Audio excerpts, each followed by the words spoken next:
Ronald Reagan liked to tell stories. As president, he told one to a convention of Protestant ministers about a preacher and a politician who died on the same day and were greeted by St.Peter at the gates of heaven. Peter explained heaven's rules and escorted the newcomers to the homes they would occupy for all eternity. The preachers proved to be a single room with a bed, table, and chair. The politician's was a huge mansion with handsome furnishings. The politician was grateful but puzzled. "How do I deserve this grand place while that good man of the cloth has to live in a single room?" he asked. Peter replied, "Here in heaven we have plenty of preachers. You're the first politician to get in." The humor was vintage Reagan, not side-splitting but good for a chuckle. It flattered his listeners while deprecating himself, the only politician in the room. It caused people to think he was a friendly fellow, one they could get along with. People liked Reagan, even when they didn't like his policies. Humor and amiability weren't the only reasons Reagan was the most successful president of the last half-century, in terms of putting his ideas into practice. His good timing helped, too. Reagan became president in 1981, when Americans had grown weary of a government that had been expanding incessantly since Franklin Roosevelt's New Deal of the 1930s. Reagan announced, in his first inaugural address, that in this present crisis, government is not the solution to our problem, government is the problem, and his words summarized what millions of Americans were thinking. They applauded his tax cuts and efforts at deregulation, and they re-elected him overwhelmingly in 1984. Reagan's timing was right in another sense, as well.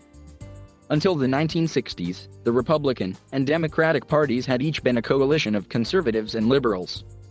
Liberal Rockefeller Republicans coexisted with conservative Goldwater Republicans. Conservative Southern Democrats shared their party with big city liberals. Things changed when Lyndon Johnson made civil rights a Democratic cause. Those conservative Southerners began to leave the party for the Republicans. As they arrived, they pushed out the liberal Republicans, who found their way to the Democrats. The process took a full generation, culminating in the 1990s, after which liberal Republicans and conservative Democrats were essentially non-existent. Reagan became president midway in the transformation.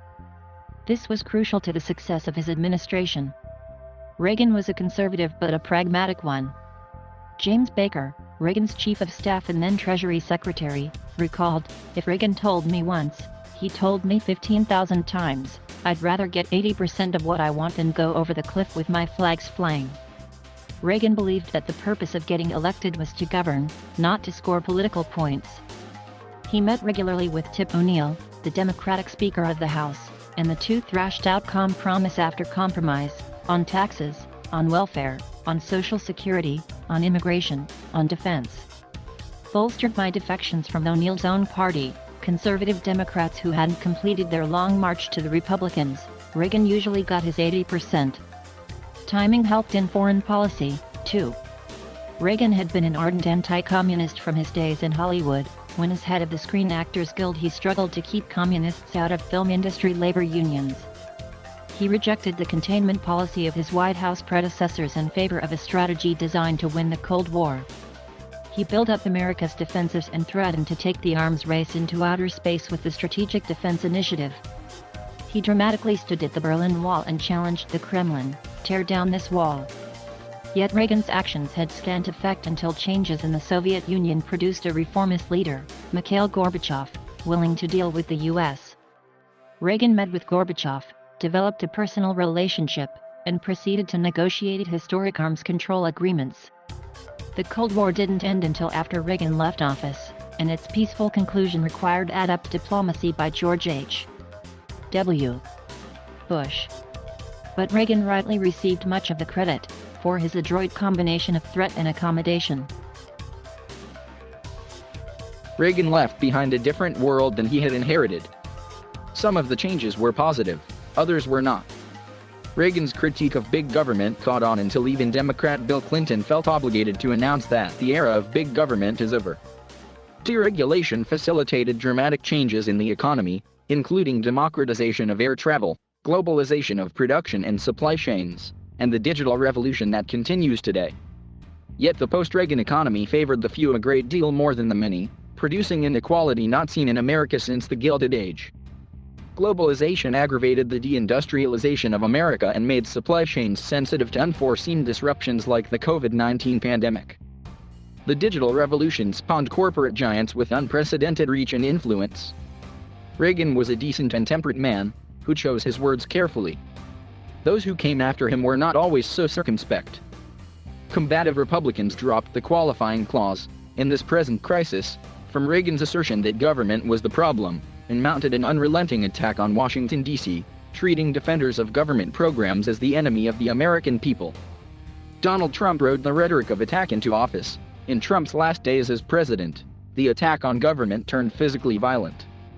The Republican Party of Donald Trump is not the Republican Party of Ronald Reagan, but there is a recognizable lineage. Reagan was not a racist, but by invoking states' rights as justification for his conservative policies, he let Southerners who were racists know they'd find a home in the Republican Party, where Trump has done little to make them feel unwelcome. Republicans have been slow to criticize Trump, even when he has egregiously overstepped what many of those Republicans once considered the bounds of decency and presidential decorum. To some degree, their reticence reflects the partisanship produced by the elimination of liberal Republicans and conservative Democrats. But it also follows the example of Reagan, who articulated what he called the Republican 11th commandment, "Thou shalt not speak ill of any fellow Republican." Trump took one page directly from the Reagan playbook. Reagan was called the great communicator for his mastery of the dominant medium of his day, television, which allowed him to speak directly to the American people without the filter of reporters and editors. Trump adapted the idea to the age of social media.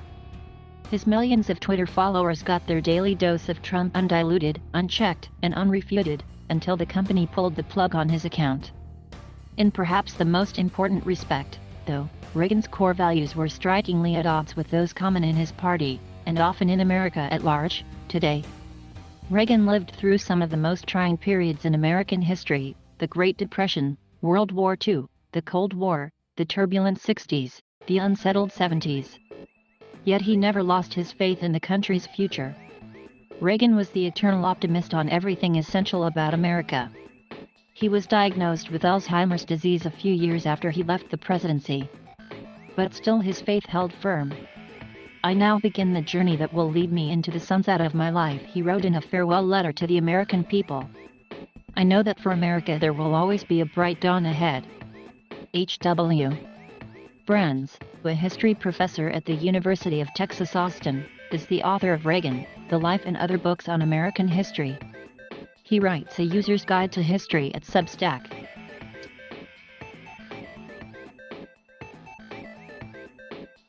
Thank you for watching. Please subscribe